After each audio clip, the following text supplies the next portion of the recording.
Boa noite para você. Live agora com esse tema aqui, ó, ansiedade durante e pós-pandemia. Você se considera uma pessoa ansiosa? Então essa live é para você. Vamos aguardar aqui. Desculpa o imprevisto, aconteceu um pequeno imprevisto aqui. Não comecei no horário exato. Estou só aguardando aqui a Elaine chegar para a gente conversar um pouco, né, sobre essa temática ansiedade. Se você tem alguma dúvida, aproveite essa oportunidade, tem essa interrogação aqui embaixo, você já sua dúvida, que a Elaine vai lhe responder. Conectando aqui. Opa, Elaine, tudo Oi, bem? tudo? Tá me escutando bem? Tô, tudo certinho. Então tá bom, então. Oi, Pronto. gente, quem já entrou aí? Prazer, Elaine. Elaine, eu chamo de Elaine, olha só. Elaine, perdão, Ah, Elaine. mas depende da fonética, né? De como, Gozinho, você tem uma maneira diferenciada de falar, igual a gente fala aqui em São Paulo, porque é cultural, né? Então Isso, tem gente que chama de Elaine mesmo, fica tranquilo. pronto.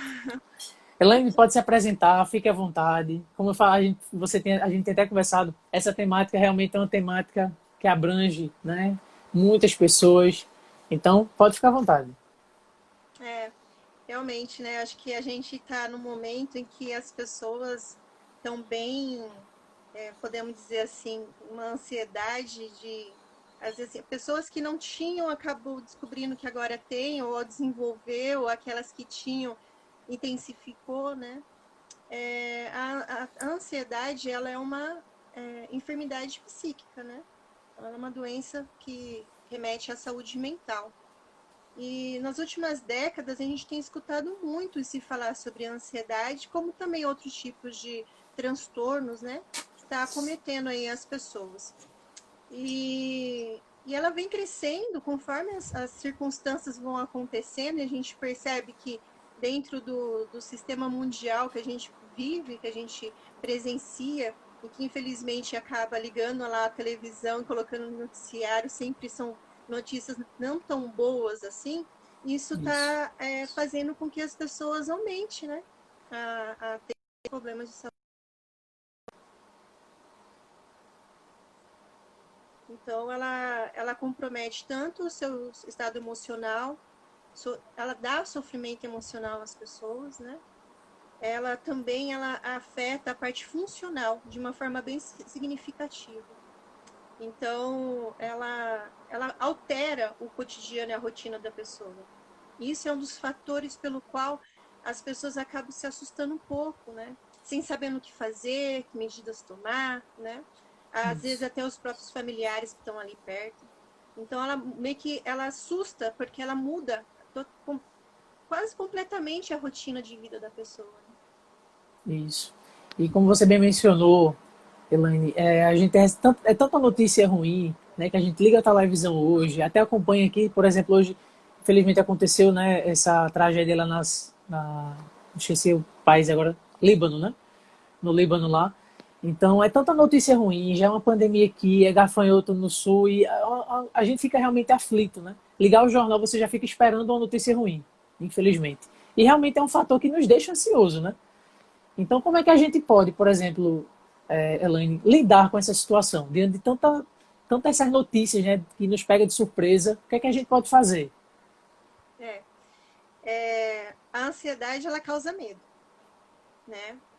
E daí quando a gente fala no medo extremo, a gente fala de uma maneira assim que, olha, porque o medo na verdade ele serve para quê?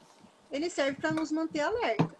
Então, quando você está com medo, você fica mais observador, mais atento, né? Quando o medo é muito, ele passa daquele nível que pode ser considerado normal, vamos dizer assim, ele já não te deixa mais em alerta, ele te paralisa, né? Então, quer dizer, a ansiedade ela causa isso, ela acaba junto com ela vindo um medo muito grande que as pessoas às vezes não sabem realmente o que fazer, né? E aí ela começa a apresentar sintomas característicos da própria ansiedade e não sabe como lidar com isso. Existem alguns fatores que realmente a gente chama de gatilhos, né? Então são Isso. coisas que intensificam, que naquele momento te causa a ansiedade maior do que de repente, no seu dia a dia, né? Então, por exemplo, as pessoas, elas têm que prestar atenção em que momento que ela percebe que ela está tendo uma crise. Eu estou falando das pessoas que já sabem que tem ansiedade, né? Isso. Que momento que ela tem a crise, o que está engatilhando ela a ter a crise? Que está fazendo ela, naquele momento, vinha a ter a crise de ansiedade. Então, muitas vezes acontece, por exemplo, como a gente está falando, ligar a televisão e começar a ver alguns noticiários. Por exemplo, vamos dar um exemplo de quem é pai e é mãe. Às vezes, olhar para aqui uma reportagem que envolve uma questão de criança, né, a pessoa fica muito mais abalada, né? Isso. Então, isso engatilha a ter uma crise de ansiedade. Então, a pessoa, lógico, junto com o profissional, se ela já estiver fazendo na terapia, na sessão de terapia, ela vai conseguir entender que momento que a crise dela, né, aparece, que ela fica ali presente. Mas, assim, de uma forma bem grossa de dizer, vamos dizer assim, né? Seria isso. Ela começar a perceber. E se ela tem dificuldade em perceber que ela está tendo crise de ansiedade, é buscar com as pessoas que convivem com ela. Poxa, por que será que me deu aquilo? O que aconteceu antes? Né? Porque às vezes a pessoa não lembra o que aconteceu. Né? Isso. Aí quem estiver com ela pode ajudar. Né? Olha, foi quando você viu aquilo. Olha, eu já percebi que quando você, sei lá, tá falando sobre um assunto, isso te deixa mais agitada, você não fica legal, né? Então, mas por que está acontecendo isso? Se a pessoa não está fazendo tratamento com um psicólogo, então, de primeiro momento, ela tem que evitar isso, né? Para que ela não tenha essas crises de ansiedade. Se ela estiver fazendo a terapia, já a sessão de terapia com o psicólogo, e também junto, para quem já tiver um certo nível, se estiver fazendo um acompanhamento também com o psiquiatra, falar, olha, já percebi que está me dando em tal momento, né? Porque isso vai ser trabalhado junto com a pessoa nas sessões. Ótimo. Agora, em relação a isso, Elaine, como exemplo eu posso, você explicou bem em relação a essa parte do gatilho, né? Às vezes algo que ou alguma pessoa age, ou até uma notícia, como você bem mencionou, mas em qual momento eu posso dizer assim, não, eu preciso recorrer a um psicólogo, conversar, preciso falar o que eu estou sentindo. Então, em qual momento a gente pode dizer assim, não, eu vou atrás de um profissional, né, que já estou chegando no meu limite? Como é que a gente pode É, fazer isso? como eu falei, né? A ansiedade, ela afeta a rotina da pessoa, né? E tem algumas características próprias da ansiedade. Uma delas, por exemplo, aquela palpitação no coração que você não sabe por que está acontecendo. Tem pessoas que estão achando que está tendo até um infarto, de tanto que o coração palpita, né? As mãos começam a suar, né? A pessoa não sabe por que está com aquela mão suada. Ela começa muitas vezes a ter crise de choro, né? A insônia é uma coisa que é muito comum dentro da questão da ansiedade, né? Também acontece, ela tem dificuldade de dormir. Muitas pessoas relatam também que a intolerância acaba acontecendo, né? Às vezes a pessoa também ela tem a necessidade de buscar em fazer muitas coisas ao mesmo tempo. Entretanto, ela não consegue finalizar. Procrastina, né? Tenta fazer É, várias coisas e não consegue. é. Então, a procrastinação já é do ser humano. Isso é Isso. fato, né? Mas, lógico, a gente vai fazendo ajustes para que a gente consiga lidar com essa procrastinação. A pessoa que já tem o transtorno de ansiedade, ela tem a vontade de fazer. Só que quando chega um certo momento, ela não consegue, ela não sabe, ela tem um desordem em questão de direção do que ela vai fazer, né? Então Isso. são coisas assim que vai alterando a rotina dela. Aí, por exemplo, nessa questão de começar a fazer as coisas e não conseguir, junto com ela vem o sentimento de culpa. Às vezes, quando ela não tá bem também, que ela, de repente ela fica naquele estado de ira, porque a ansiedade também traz esse estado de ira, o que a pessoa começa a fazer sem querer? A afetar as pessoas que ela mais ama, né? E aí você vai perguntar, não é porque que ela quer, né? É porque a ansiedade provoca isso. E aí também vem o sentimento de culpa. Então, quando a pessoa começa a perceber que a rotina dela, que a vida dela não está sendo mais a A mesma, mesma, né? é onde que ela fala assim, não, peraí, vamos ver o que está acontecendo, né? E procurar a sessão de terapia. Só que assim, as pessoas de modo geral, elas são resistentes em fazer a sessão de terapia. Isso. Mas eu não culpo, não. É porque conforme ao longo da história da humanidade, passar em psiquiatra e psicólogo, as pessoas sempre falam, é louco, né? É, Infelizmente tem isso ainda, essa imagem, né? E não é. O psicólogo ele tem como objetivo de acolher a pessoa. Porque se a pessoa está num sofrimento emocional, ela tem que ser acolhida. E daí trabalhar junto com ela em busca de que aquilo diminua, né? O psiquiatra, por outro lado, ele vai ajudar a pessoa com a questão de medicamento, porque muitas vezes, dependendo do nível que a pessoa já está de ansiedade, a pessoa não consegue mais só com a sessão de terapia, né? Então, é um trabalho em conjunto da psicologia com a área da psiquiatria. Então, a pessoa, quando começa a perceber que as coisas não vão bem, que as pessoas em volta dela estão começando a reclamar de algumas atitudes que ela não tinha anteriormente, e que de algum tempo para cá isso vem acontecendo, marca pelo menos uma sessão para ter um parecer, tipo, será que você pode fazer uma avaliação? O que você acha? Lógico que a princípio, de primeiro momento, a gente já não vai dar um diagnóstico na primeira sessão, mas o profissional vai dizer, não, seria importante ter algumas sessões. Então, é isso que é importante a pessoa prestar atenção. O momento que ela começar a perceber que a rotina de vida está afetando tanto a ela, como as pessoas ao redor dela. muito bom. Elaine, me tira só uma dúvida. Por exemplo, qual seria o papel, assim, se eu sei que um parente meu, né, que mora na mesma casa com aquele parente, ele está desenvolvendo alguns distúrbios, assim, em relação ao comportamento, algo que deixa ansioso, algo que tem refletido, né, na vida em si, diária. Como é que a gente, assim, às vezes a pessoa, como você falou, aqui no Brasil e no mundo todo tem essa cultura, não, eu estou normal, tem nada disso não, isso é tranquilo. Só que a gente vê que aquela pessoa está tendo algum transtorno assim, de ansiedade. Como é que a gente assim, pode ajudar aquela pessoa? Seria tipo agendando alguma consulta ou levando a pessoa a se conscientizar? Como é que a gente poderia fazer? Uma primeira coisa que o familiar, independente se é pai, mãe, o cônjuge, o irmão, ou simplesmente, né, às vezes as pessoas não são familiares, mas moram juntos, né, amigos, por exemplo, né, primos, às vezes. O mais importante é a comunicação. É sentar e conversar com a pessoa, fazer a pessoa raciocinar de que realmente Precisa de ajuda, né? que a vida dela está totalmente. Faz até um comparativo. Poxa, lá 6 meses atrás, vamos colocar assim esse prazo, esse período. Lá 6 meses atrás, você fazia isso, isso, isso, não acontecia isso, isso e isso. Por quê? E agora está acontecendo? E fazer a pergunta para a pessoa, por que você acha que está acontecendo isso? Né?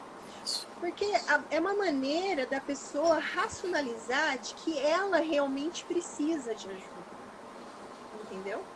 Porque se você já chegar na pessoa e jogar aquele, como se fosse um balde de água fria na pessoa, dizendo, olha, você precisa de um médico, você vai agora, a pessoa já vai para a sessão resistente. Isso. Né? Ela não vai ver como uma necessidade, ela vai ver como uma obrigação. E daí é onde que não é legal, porque aí a pessoa não vai criar um vínculo com o psicólogo, a pessoa não vai conseguir se abrir, ela não vai conseguir explanar o que ela... Ou pelo menos tentar, que muitos falam, né? Às vezes é difícil eu falar o que eu tô sentindo. De fato, às vezes a gente, para colocar em palavras o que tá sentindo, nem todo mundo consegue verbalizar isso. Realmente é difícil. Mas com o acompanhamento, o psicólogo vai fazendo perguntas, né? Vai acompanhando a pessoa, o que ela vem falando. Então, a importância é fazer quem convive com uma pessoa ansiosa é fazer ela racionalizar. Você está percebendo que você não está bem? Você está percebendo que você vem com um sofrimento emocional constante? E daí a pessoa fala, poxa, é mesmo. O que será que eu devo fazer? Né? É uma das primeiras perguntas que eu tenho certeza que a pessoa vai fazer. Então, vamos procurar um psicólogo? Vamos Vamos marcar algumas sessões para você sentir como que é, porque cada pessoa é muito subjetivo. Para cada pessoa é um jeito, é uma maneira de criar um vínculo. Nem todo mundo. Isso. Tem pessoas que já chegam conversando sobre a vida toda, e tem pessoas que a gente tem que ir buscando isso, respeitando o limite dela. Então, dessa maneira, os familiares vão buscar a ajuda de quem está com essa crise de ansiedade. Mas uma coisa que é muito, rapidamente falando aqui, que é muito importante também, Wendy, não é só fazer com que a pessoa vá para terapia, para a sessão de terapia. O que é muito importante é os familiares ou a pessoa que convive com essa pessoa poder conversar com esse psicólogo e pedir para ele orientação de como que ele deve proceder dentro de casa para ajudar na melhora da pessoa. É o que a gente chama de orientação psicológica, né? Então, é um trabalho de mais de uma pessoa, né? Não é só o paciente estar ali sentado na minha frente. Eu, pessoalmente, Elaine, quando chega uma pessoa no meu consultório e ela tem crise de ansiedade, por exemplo, eu sempre peço para ela, me passa o telefone de quem convive com você, porque eu vou orientar essa pessoa quando você tiver uma crise de ansiedade, o que você deve fazer. E se caso o seu familiar não conseguir lidar com essa crise de ansiedade, pode me ligar. Porque as pessoas também ficam perdidas. É algo muito novo na sociedade, a questão de transtorno de ansiedade, depressão e tantos outros, né? Então, mas um ponto muito importante é esses familiares, ou essas pessoas que moram junto, também saber o que é. Porque, infelizmente, muitas pessoas não entendem. Não tem essa empatia Tem de saber empatia. um sofrimento emocional. Por exemplo, veja só, a pessoa, se você vê uma pessoa ainda caiu, quebrou a perna, e a pessoa começa a gritar de dor, você nunca quebrou a perna, nunca. Mas você vê na pessoa ali gritando de dor, você vai falar, meu Deus, essa pessoa tá morrendo de dor. E parece que você começa, praticamente começar a sentir aquela dor daquela pessoa, na verdade. Mas com a dor emocional, nem todo mundo consegue ter esse tato. Não porque não queira, é porque ele não foi ensinado desde a infância que ele tem que ter empatia, né? Tentar se colocar, porque a empatia é tentar se colocar no lugar do outro. Então, muitas vezes, até as pessoas dentro de casa, às vezes um membro ou outro, mas tá fazendo isso, é frescura, fazendo corpo mole, sabe? Frases assim. E isso acaba piorando o estado clínico da pessoa, né? Então, a orientação que também os parentes e as pessoas envolvidas ali com ela muito próximo é muito importante mesmo. Então, um apoio multidisciplinar, né? É tanto profissional, como também dentro de casa tendo essa junção, né, Elaine? Sim. Fundamental. A gente tem uma pessoa aqui que enviou uma mensagem, deixa eu só procurar aqui, a Rosivelta, ele disse assim, ó, minha mãe irá fazer uma cirurgia grande e de alto risco. Como posso lidar, né, com a ansiedade? Em caso assim, de saúde. Casos nesse sentido, acontece muito, cirurgia grande, doenças igual essa que a gente está presenciando, a pandemia do Covid, né? Então, mesmo que hoje o tratamento aí está mais ajustável, vamos dizer assim, as pessoas ainda ficam com dizer que, tipo, estou com tal problema, ela já meio que remete à questão da morte, né? Eu acho que uma das coisas muito importantes que ela deve fazer, juntamente com a mãe, é conversar. É isso que eu falo, a comunicação é essencial para tudo. É conversar com esse médico que vai fazer a cirurgia, buscar ter informação, né? Seguir todos os procedimentos. E, lógico, a gente nunca sabe o que pode acontecer numa cirurgia, mas hoje a tecnologia, a maneira que os médicos estão trabalhando, a proporção de como essas cirurgias estão sendo executadas, está sendo muito boa, né? Eles estão estudando mesmo para que tudo dê certo dentro de cirurgia.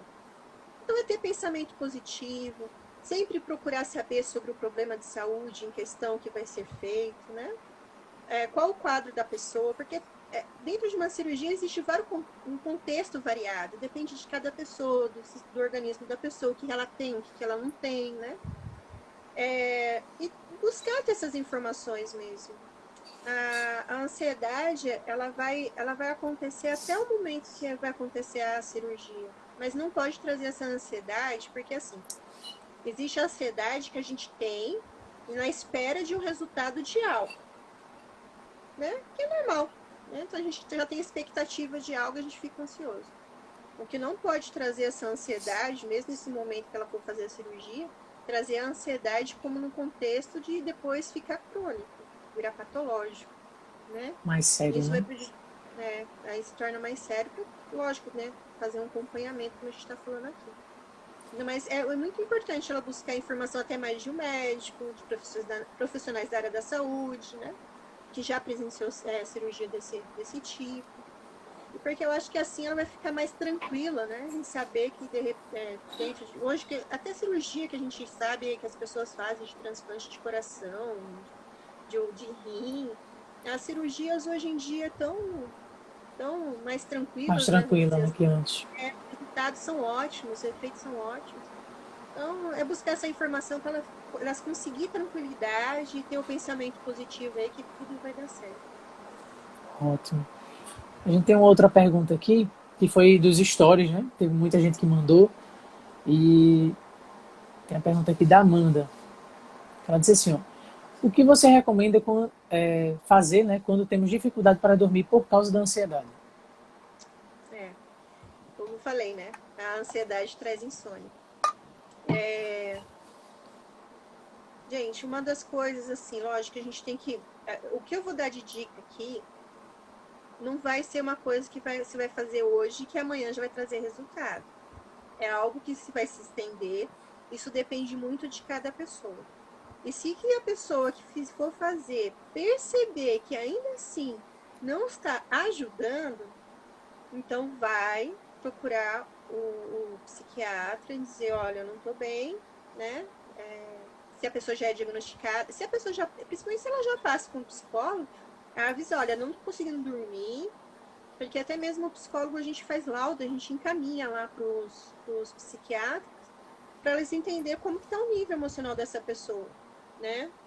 Assim, ele vai compreender o acompanhamento do psicólogo e o que a pessoa também vai dizer ali na frente dele, qual a melhor medicação que ele acha, porque não adianta querer achar que só para dormir o psiquiatra vai passar lá o clorazepam que todo mundo conhece, que pronto, acabou, eu só vou pegar a receita, vou dar as costas e vou embora. Né? Não acontece isso depende de cada pessoa também. Tem certas pessoas que não lidam bem com a medicação e outros melhor, né? Troca. Mas uma das coisas que ajuda muito por exemplo, já pré-estipule um horário que vai dormir, né? Eu acho que, de repente, para algumas pessoas ainda que está em quarentena, que ainda está conseguindo ter esse isolamento social, né? De repente, isso talvez fique mais solto, mas ainda assim tente pré-estipular um horário que vai dormir. Então, vamos lá, vamos dar um exemplo. Eu vou dormir meia-noite. Ok, vou dormir meia-noite. Então, uma hora antes de dormir, eu já vou diminuir as minhas atividades. Então, se eu estava lá fazendo um trabalho de escola, pensando em fazendo a soma das dívidas, sabe? Coisas assim que às vezes a pessoa fica com o estado emocional alterado, para tudo. Deixa para amanhã, acorda mais cedo e vai fazer tudo que você precisa fazer. Celular, televisão, tablet, ambiente com muita luz, diminui. Né? Então, tenta nesse momento de uma hora antes, se for o caso, não sei, que cada pessoa tem uma rotina, mas se a pessoa tem hábito de tomar um banho só antes de dormir, é horário, toma um banho quentinho, agora que está no frio, né? E deita, né? Tenta ficar mais tranquilo, respiração profunda pelo nariz, prender um pouquinho, soprar pela boca, sabe? Uma leitura, se tiver uma luminária, um abajur no quarto, coloque numa luz mais baixa e tenta fazer leitura. Leitura é muito boa. Gente, como a leitura é boa. E boa tanto no você adquirir conhecimento ou trabalhar a sua imaginação, né, para coisas boas, como também te ajuda muito no momento de dormir, né? Uma coisa que é muito interessante também é atividade física. Só que para quem é ansioso, gente, atividade física de manhã. Porque se você deixar fazer atividade física lá para 7, 8 horas da noite, até o horário que você for dormir, a sua adrenalina ainda está Tá, lá em ótimo. cima. Então, atividade física de manhã ou durante o dia, né? E tentar fazer, puxar essas técnicas que eu tô falando, né? Diminuir. Porque aí vem a pergunta, por que não televisão, tablet e celular? Porque a luz da claridade dos equipamentos eletrônicos são luzes muito claras. E daí o seu cérebro vai entender o quê? Que é dia. Dia. Verdade. E aí altera o seu sono. Então, para de mexer nesses aparelhos. Assim, lógico, chegou uma mensagem, vai lá, dá uma olhadinha, baixa a luz do celular, mas não ficar olhando as redes sociais, comentando, sabe? Aquele tempo que a gente tira. Não é esse horário, né? Faça isso antes. Porque nesse momento de 1 hora e meia que você tiver antes de dormir, é essencial fazer isso. E se perceber de mais ou menos lá para os 20, 30 dias que isso ainda não ajudou, então, se você já sabe que tem ansiedade, vai no psicólogo, avisa, olha, ainda não continuo não conseguindo dormir, e daí ele vai conversar com você certinho, se ele achar que realmente deve encaminhar para o psiquiatra, e para o psiquiatra, e o psiquiatra, conforme o laudo do psicólogo, e lógico, a análise dele naquele momento, né, da consulta, ele vai passar o melhor remédio. Isso. Você falou uma coisa interessante, Elaine, e é bom sempre a gente frisar também, porque às vezes as pessoas vão consultar outras pessoas. Ah, meu amigo disse que isso era bom. Ah, fulano disse que isso seria bom para mim. Ah, minha mãe falou isso. Mas o quão importante é você realmente seguir um profissional, pessoas que estudaram, né, são capacitadas para isso. E a gente vê que, infelizmente, hoje, até nas redes sociais, assim, a gente vê muitas pessoas que são coach. Ah, olha, faça isso vai mudar a sua vida. Só que nada melhor, né, Elaine, que um profissional ali que está lidando com você, só com você e o profissional. Né? Porque acaba que fica rede social, tipo, cada pessoa passa por uma situação diferente. Não vai ser a mesma coisa que você. E nada melhor realmente que um profissional ali para acompanhar É, você, né? isso é verdade, né? Porque, eu não sei se você já escutou, mas eu já escutei, e não foi mais de uma vez, a pessoa fazer um exame e não aguentar esperar de ir lá no consultório do médico, do especialista que pediu, e a pessoa colocar lá o resultado do exame no Google, Eita, e a pessoa, vou morrer, vou morrer. E quando chega no médico, não, olha, eu vou passar um remédio aqui pra você, é por causa disso, disso, disso, mas tá tudo bem. Aí a pessoa olha pro médico e fala assim, eu não vou morrer. né? O Google Então, disse isso, né? não, mas gente, eu tô falando aqui rindo, mas é uma coisa assim que realmente, eu acho que talvez um riso tá de desespero, porque isso acontece de fato, eu já vi mais de uma vez. Né? A pessoa achar até que tá com câncer, só para você ter noção. Então, realmente, gente, é muito importante saber a orientação de profissional. Não é à toa que a gente passa tanto tempo estudando, tanto tempo, né? E detalhe, a gente termina a faculdade, a gente não para na Não para de estudar. faculdade. A gente tem que ler sempre. Se você não for fazer uma especialização, você tem que estar sempre lendo, né? Se atualizando. Porque existe pesquisas na área da saúde. Então, a gente vai sabendo de resultados de pesquisa que, de repente, altera até a maneira de tratar uma pessoa de um problema específico, né? Ou de uma pessoa que tem um quadro específico. Então, é muito importante mesmo saber do profissional. Né? Os profissionais da área da saúde procurar saber aquele que entende sobre o assunto. Por exemplo, eu sou psicóloga. Se você me dizer assim, como que eu aplico uma injeção numa pessoa, eu não vou saber, né? Então, o técnico lá de enfermagem, o auxiliar de enfermagem, a enfermeira, o médico vão saber, porque são profissões especializadas para saber como fazer isso. Então, procurar o profissional que esteja voltado Voltada para para aquilo. aquilo que você precisa. Isso não só na área da psicologia, mas como nas demais outras questões também que pode vir ocorrendo, né? Ótimo, muito bom. A gente tem recebido aqui também uma outra pergunta da Heloísa Sintra. A gente já até chegou a responder alguma coisa assim, né? Mas eu achei interessante que ela disse assim, ó, quais os sintomas identificadores da ansiedade? É. Uma das coisas que as pessoas mais identificam que está com ansiedade, uma delas é a perda de sono, né? A pessoa, eu acho que cada pessoa é de um jeito, né? Mas tem muito daquelas que choram de maneira que não sabe por que está chorando. é uma dor muito grande, ela não entende por que ela está chorando. E se a pessoa que está ali perto dela pergunta, mas por que você está chorando? Não sei, ela não sabe. É um choro dolorido, né? Então, a ansiedade, os traços da ansiedade pode acontecer sim, né? Então, a pessoa, por exemplo, ela pode começar a, a, a perceber que, de repente, quando ela fica com uma falta de ar, um cansaço que ela não sabe por quê, sabe?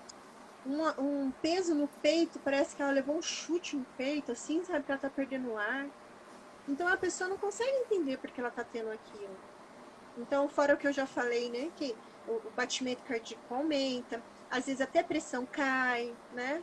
As mãos começam a suar. Uma coisa que as pessoas podem perceber também que tá tendo muita ansiedade, pessoas que roem unha, que sentem e não fica quieta, sabe? Sabe, balançando a perna, Já assim, ia de dizer uma forma. isso. Porque eu tô aqui assim, sou ansioso. Eu tô identificando Às vezes aqui. vira. Só que tem que identificar o Acho quê? que também pode ser hábito já, né? Tique-tique, como a gente diz, né? Mas o Mania. que eu estou falando aqui é um contexto, né? A pessoa, quando a gente vai. Existe, eu não sei se vocês já escutaram falar, mas existe a diretriz da medicina da saúde, que eles falam sobre cada questão de saúde mental, né? Que é a DSM. Então lá eles vêm trazendo características sobre cada probleminha de saúde. Então, quando a gente vai olhar para a pessoa, a gente não vai ver só um ou dois. Para ela conseguir ser classificada, ela tem que ter 3, 4, 5, dependendo do nível que ela está, das características que estão lá, né? Então, eu estou dando um apanhado, vamos dizer aqui, sobre o que a gente identifica, que às vezes é muito mais visível para as pessoas. Igual eu falei, por exemplo, o que é fazer um monte de coisa? A pessoa começa, vamos lá falar uma mulher dona de casa, começa a lavar a louça, daqui a pouco ela corre para colocar a roupa de molho, daqui a pouco ela começa a varrer a cozinha, só que ela parou pela metade em lavar a louça, ela não terminou, vai colocar a roupa para bater, mas depois não acaba, não consegue estender, a casa fica metade varrida e metade tirada do pó, sabe coisas assim? É começar a fazer alguma coisa, ela não dá aquela pausa, né? Ela não consegue fazer uma programação. Ela sabe que ela tem que fazer N, X e Y coisas. Mas ela começa, sabe? Ela fica numa agitação tão extrema, né? Que daí ela não sabe o que ela vai fazer primeiro. E aí começa a fazer e não termina. São características muito comuns, essas que eu estou dizendo para vocês aqui, sobre uma pessoa que tem ansiedade. É muito comum. Pronto. Isso mesmo. A gente tem uma outra pergunta aqui, da Heloísa também, que ela tá na semana da visita do superintendente. Ela, eu ainda vou perder a live ao vivo, mas bota suas perguntinhas lá que na hora depois você assiste. Ela E depois fica gravada fica também, Luiz. salvo, é. Fica tranquila.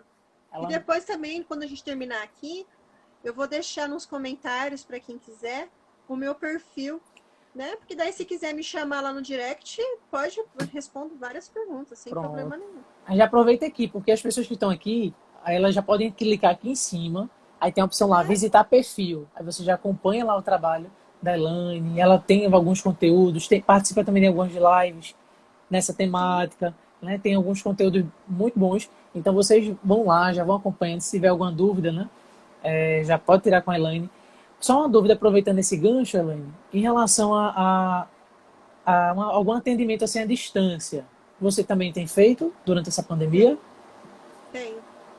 Tem, se torna necessário, né? Tanto pela questão do contágio, que a gente realmente a melhor coisa para não pegar o vírus é isolamento social. E também não expor meus próprios pacientes aí.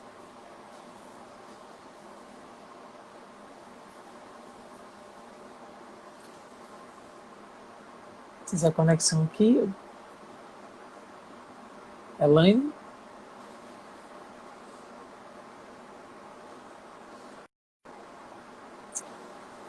Pronto, voltou. Deu uma travadinha. Então, eu estou fazendo o atendimento online em si justamente por isso. Justamente pelo fato de realmente, né, não colocar ninguém exposto, não, para essa questão que a gente está vivendo. E daí vem a questão também por causa da pandemia. Muitas pessoas estão precisando. E às vezes, assim, até a questão de não sair de casa, não saber como lidar, acabo fazendo online mesmo.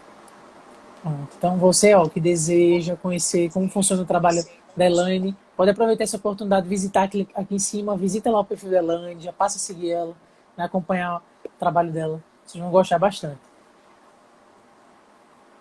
Vamos lá, ela perguntou, é normal os gatilhos de anos atrás desenvolver ansiedade só agora com esse isolamento? Normal, né?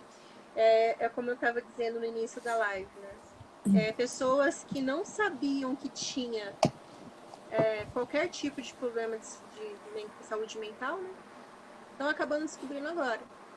E os dois maiores que estão sendo mais evidenciados com relação a isso está sendo a ansiedade e a depressão.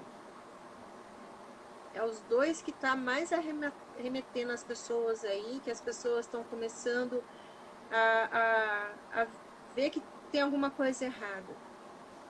Então, às vezes, por que a pessoa só vai descobrir agora? Que foi a pandemia o gatilho para descobrir o que está acontecendo? Porque antes ela estava ocupada. A rotina das pessoas, de modo geral, eu falo que até que as pessoas que moram no interior, muitas vezes é agitada, né? Então, a pessoa não parava para analisar. Aí parou tudo. Todo mundo dentro de casa, todo mundo quietinho. O ser humano não foi feito para ficar no isolamento social. Ele foi feito para viver dentro de uma sociedade, de uma comunidade, se socializando com outras pessoas, né? Então isso engatilhou muito, né? Aquelas pessoas que já sabiam que tinham, eu estou recebendo muitas pessoas que já sabiam que tinham a ansiedade e a depressão, e com essa pandemia intensificou assim 2, 3 vezes mais. Então é normal, sim, não se preocupe achando que é só com você ou só com quem convive com você que isso está acontecendo, que não é. Não é. Está acontecendo sim e tem se intensificado. E uma das coisas que a gente, igual a gente colocou, né, a ansiedade também pós-pandemia, é que vai mostrar muito mais, né, dentro da questão da saúde mental, depois da pandemia, né?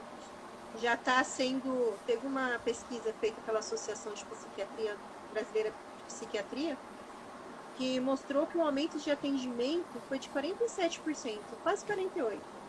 Olha O só. de 67% de novos pacientes, 69% de pacientes retornando sobre isso, sobre esse assunto, e 89% de agravamento, né? Se já está acontecendo durante a pandemia, depois as pessoas, conforme forem podendo sair, que elas, né, que elas falam, poxa, agora estou sentindo mais segura para sair, onde que elas vão começar a procurar a parte de saúde mental muito, muito, muito mesmo. Ótimo. Achei interessante aqui, tem uma pergunta da Viviane. Tem algumas perguntas, obrigado ao pessoal que está enviando. Vamos tentar sanar essas perguntas aí. A Viviane, ela mandou o seguinte, ó, ansiedade passa de mãe para filho? Pode acontecer sim, tá? Mas não é algo que a gente pode dizer, né? Por exemplo, às vezes uma pessoa, a mãe, o pai não tem, e o filho acaba desenvolvendo, né? Mas pode acontecer sim. Pode passar de mãe para filha, até uma questão de sentido comportamental, né? Porque se você acaba convivendo com uma pessoa que é ansiosa, você acaba aderindo a alguns traços de ansiedade também, né? Então isso pode acontecer sim. Mas a questão, a ansiedade, gente, muitas vezes as pessoas acham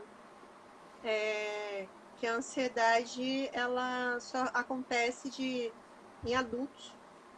E isso acontece também muito com criança e adolescente. Muito, muito, muito. E aí tem que ter todo cuidado também para cuidar. Criança e adolescente a gente tem que ter um olhar um pouco mais delicado, né? Isso. Porque tem as crianças, elas nem sempre as crianças conseguem dizer verbalmente o que elas estão sentindo, então a gente tem que ter um trabalho um pouco mais delicado com elas. Adolescente, por ser adolescente, já são mais resistentes em expressar suas emoções, normal, né? Então, isso acontece muito mesmo. Acontecer mãe, né, ter ansiedade e o filho acabar tendo também. Acontece com a depressão também. A depressão pode ser até endógena, né? Passa mesmo, né? Como se fosse uma genética de uma pessoa para outra. Pronto.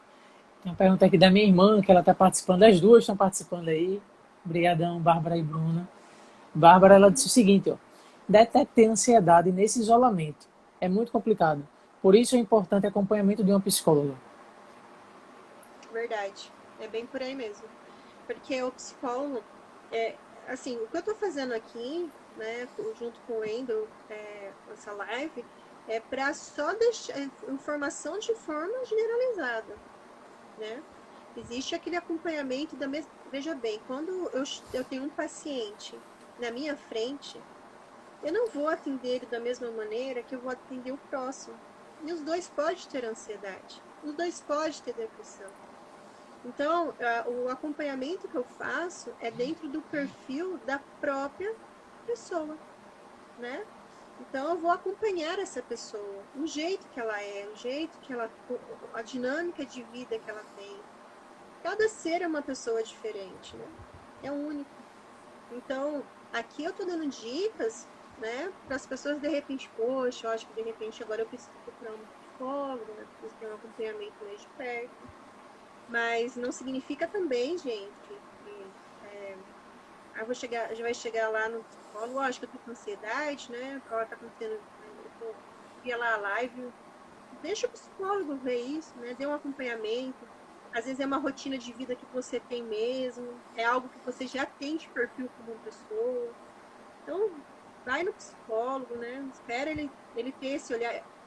Muitas vezes as pessoas já chegam num consultório querendo que a gente já diga o que ele tem, né? Igual quando vai no médico, né? Aí tá lá com uma dor de barriga, né? Aí, eu tenho, doutor. E ele não vê nada muito no aspecto, não fala, tá tuberose, né? Então as pessoas elas precisam que os profissionais da saúde denominam o que ela tem. Eu acho que antes de qualquer coisa, principalmente na área da saúde mental, o mais importante é você entender que você é você. Ser Antes ou único, depois, né? antes ou depois de você ter o problema de saúde mental, né? É você.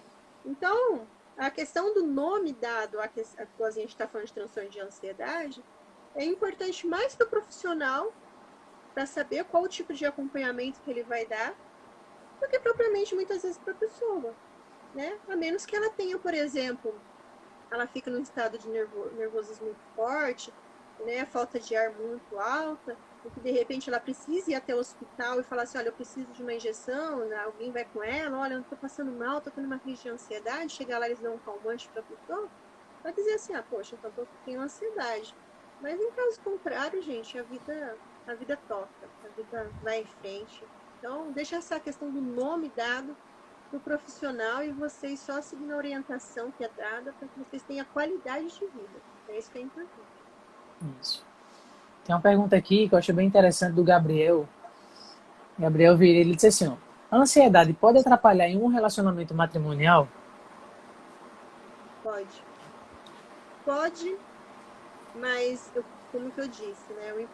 Como eu disse agora há pouco, o importante é as pessoas que convivem com uma pessoa ansiosa ter uma orientação sobre o assunto, tá? Por quê? Porque ela vai entender até onde que a pessoa está fazendo aquilo, não porque ela realmente está fazendo de maldade. Olha, eu vou responder grosso para aquela pessoa porque eu quero. Eu acho graça naquilo. E não é. Uma pessoa com ansiedade, ela não vai fazer isso porque ela quer. De É propósito. algo que é incontrolável, né? Então, quer dizer, o importante, de qualquer maneira, é estar saber. O som ficou um pouquinho distante, Elaine. Tá me escutando? Pronto, agora sim. Então é importante o cônjuge saber como lidar. Eu pego muito casal, né? E daí eu faço quase uma terapia de casal. Quase. Porque eu tenho que dar instrução para o parceiro ou para a parceira como que ele vai lidar no momento que a pessoa agir daquela maneira. Justamente para isso, para não interferir no relacionamento, se não interfere mesmo. As pessoas não entendem o que está acontecendo, tá achando que a pessoa está deixando de amar. E na verdade não, e a pessoa se sente culpada. E quem está tendo a crise de ansiedade começa a ter um sentimento de culpa. Ou até mesmo pensar assim, eu não sirvo para meu marido, eu não sirvo para minha esposa, eu deveria estar com outra pessoa, eu tô doente, sabe? Esse tipo de pensamento. Pensamento negativo vem muito também para quem tem ansiedade. Então, é muito importante. Se você tem marido, esposa, namorado, namorada, noivo, né? E a gente já sabe, pai e mãe geralmente vão procurar saber mesmo o que o filho tem. Mas então é muito importante ter orientação. Buscar do psicólogo, do psiquiatra, como saber lidar com aquela pessoa naqueles momentos que mais chateiam ela. Né? Porque para uns, de repente, deixa passar para lá, deixa para lá algumas circunstâncias, e para outros, outros detalhes são mais significativos. Né? Então, bater um papo com um profissional de saúde mental é muito importante, saber lidar, manusear essa questão. Né? Isso. Ele até complementa, né, informando mais um pouco, né, que em relação a essa ação, né, em casal pode causar, né, desconfiança, ciúme, já como você bem mencionou, até sem razão. Na verdade, não é essa a pessoa está tendo todo aquele comportamento porque é patológico, né? Então, é uma doença, gente, é uma doença. E como qualquer outra, pode ser curada. Mas, como eu estou falando, a saúde mental, ela começou a ser olhada por ser individual faz um pouco mais de 100 anos. Antes se olhava no contexto, sociedade. Mas o ser individual do jeito que está sendo hoje é muito recente. Para uma humanidade que tem mais não sei quantos mil anos aí, 100 anos é pouco. Né? Então, quer dizer, as pessoas estão começando a aprender a saber lidar com essas circunstâncias agora, que está sendo mais aberto às informações. Então, de qualquer maneira, vai lá, busca, exige do psicólogo, do psiquiatra, não, eu quero que você me instrua, senta aqui, eu não vou sair daqui até você me explicar. Porque senão vai estar em jogo mesmo, relacionamento, e não é só de cônjuge, não. De mãe com os pais com os filhos, sabe? Achar que filho mal criado tem que bater, né? Então, acaba com a felicidade, a harmonia familiar, né? Então, isso é muito importante, saber ter orientação mesmo. Isso. A gente recebeu aqui uma pergunta da Dilma. Ela perguntou: como lidar com a síndrome do pânico? É. Uma das coisas também que está acontecendo muito agora também, com essa questão da pandemia. Eu já peguei muitos também, pessoas que começaram, quando começou a perceber quais eram grupos de pessoas que estavam sendo mais acometidas pelo Covid, que eram as pessoas de idade e com doenças crônicas, né, pulmonares, por exemplo, e cardíaco. Essas pessoas começaram a ter crise de pânico, medo exacerbado da morte, né, como que eu faço, tudo é risco de vida. Também aconteceu de pegar pessoas profissionais da área da saúde, né? E a gente fica pensando, os profissionais estão lá atuando, cuidando dos enfermos, mas eles também são seres humanos, eles também ficam enfermos, né? Então eu peguei muito. Lidar com a questão do pânico, gente, o pânico ele traz aquela sensação que a morte é evidente a todo momento. Tudo é um risco. Até mesmo achar que está sendo perseguido. Alguém está querendo causar mal. Tá lá na fila do mercado, lá do caixa, a pessoa que está atrás, ela fica olhando assim. Será que vai fazer alguma coisa comigo? Né? E às vezes não. A pessoa não tá ali por cá, entendeu? Então, mas isso é um sofrimento emocional que a pessoa que tem síndrome de pânico ele tem muito. Se a pessoa começar a ter uma crise de síndrome do pânico também, que é muito comum, o choro intensificado, ela buscar olhar ao redor dela, e para a ansiedade também serve, tá, gente? E tentar ficar observando os objetos que tem e começar a falar com detalhes aqueles objetos. Por quê? Às vezes não tem nada a ver, né? Não vou ficar falando como que é uma faca, como que é um prato, como que é, sei lá, a cor da minha cama. Mas por que isso? Para você conseguir se focar em outra coisa. Porque senão, o que acontece? Você fica focando naquele momento ruim que você está passando e aquilo vai se intensificando, né? Você falou Então, gatilho, né? apertar a mão, né? Tipo assim, aperta a mão, tô sentindo a mão apertada, solta, né? Abraçar a si mesmo, né? Coisas desse e respiração é muito importante, muito importante. É respirar, prender um pouquinho, soltar pela boca, né? Ou deitado ou sentado da maneira mais confortável que a pessoa achar que vai ficar. Né? Principalmente ela estiver sozinha, né? E quem tiver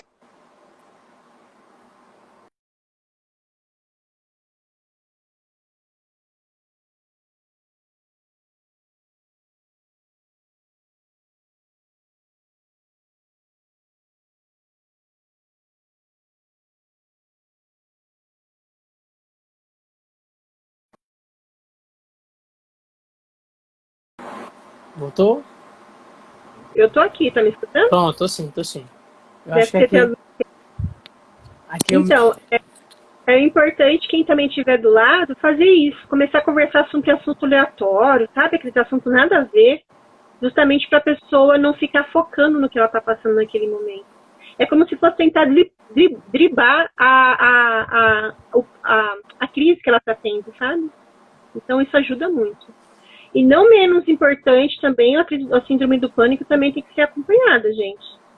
Porque a síndrome do pânico, o pânico, ele é uma das ramificações da ansiedade, tá?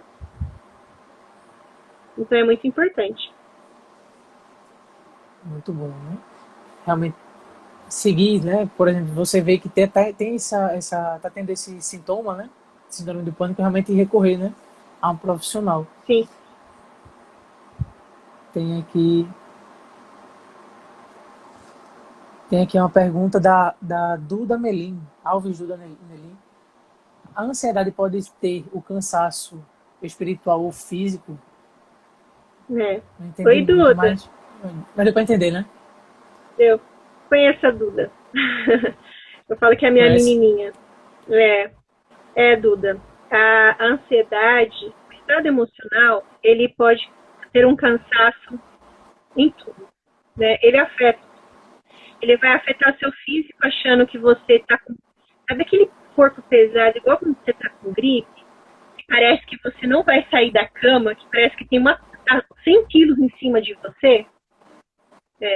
E espiritualmente também, né? A Duda também é testemunha de Jeová, viu? Ela e a família.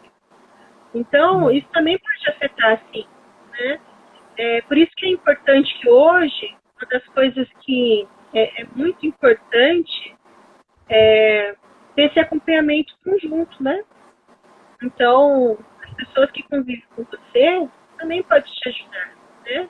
Fazer programação com outras pessoas, né? Bater papo, né? Coisas motivadoras, ajuda bastante. Então, fazer uma coisa que é muito importante dentro da pessoa que tem ansiedade, ela fazer uma planilha de programação. Mas essa planilha de programação não pode ser algo pesado, não. Não pode ser algo difícil, não. Se ela tiver atividades mais difíceis, intercalando, dividir essas atividades difíceis em pedacinhos, sabe? Em momentos. E intercalando com as coisas mais fáceis, que ela já tem que fazer mesmo no seu dia a dia. Então, isso vai ajudar bastante para quem tem ansiedade, isso tanto no sentido espiritual, como também físico.